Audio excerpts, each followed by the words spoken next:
cité boobu lil Mustafa li bana al qudus madrasatan biha yazulul aza wal jahlu wal kabatu gis nga ko dafa ñaan ci barke yonent bi sallallahu alayhi wa sallam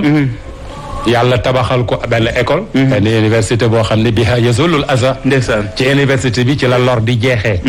biha yazulul aza wal jahlu ci la ignorance di jeexee wal kabadu ci la coono di jeexee ndeysaan ok macha allah xam nga loolu mooy yoon dëgg la maanaam jàngi université dëgg la xoolal li Serigne Touba wax ne moo war a jógee ci université bi xoolal oui biha yazulul aza wal jahlu wal kabadu ndeysaan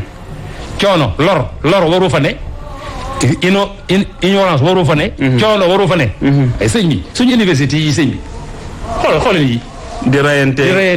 maanaam di lekk sa biir bi daw ak ngay faatoog yu kenn xamul oui te mënoon na ñàkk waaw mënoon c'est élémentaire biha yazulul aza wal jahlu wal kabadu dégg nga lim la wax ndeysaan waaw yow ñi di maanaam kenn xamul lan la waaye mu nekk lu am solo kon su ko defee incha allah waa mbokk yi nañ fa teew ñu xool ko parce que nekk na lu am solo film bi kan moo ko defar ITV groupe E-Media ci ndigalu sëñ Muntaxa Mbàkke sëñ Muntaxa moo leen santoon waaw pour ñu defar benn film buy jëmmal université bi nga xam ne média sénégalais bi am ndigalu def loolu kooku scoop la waaw scoop la yaa imam waaw donc ñu ngi félicité bu baax directeur général Mamadou Ibra Kane ak Alsane ñoom Boubacar Diallo ñëpp ci yitte bi ñu jox diine parce que yitte bi ñu jox diine imam moo tax Tafsir 2.0 di am heure bu nekk imam wuyu ko nekk allo salaamaaleykum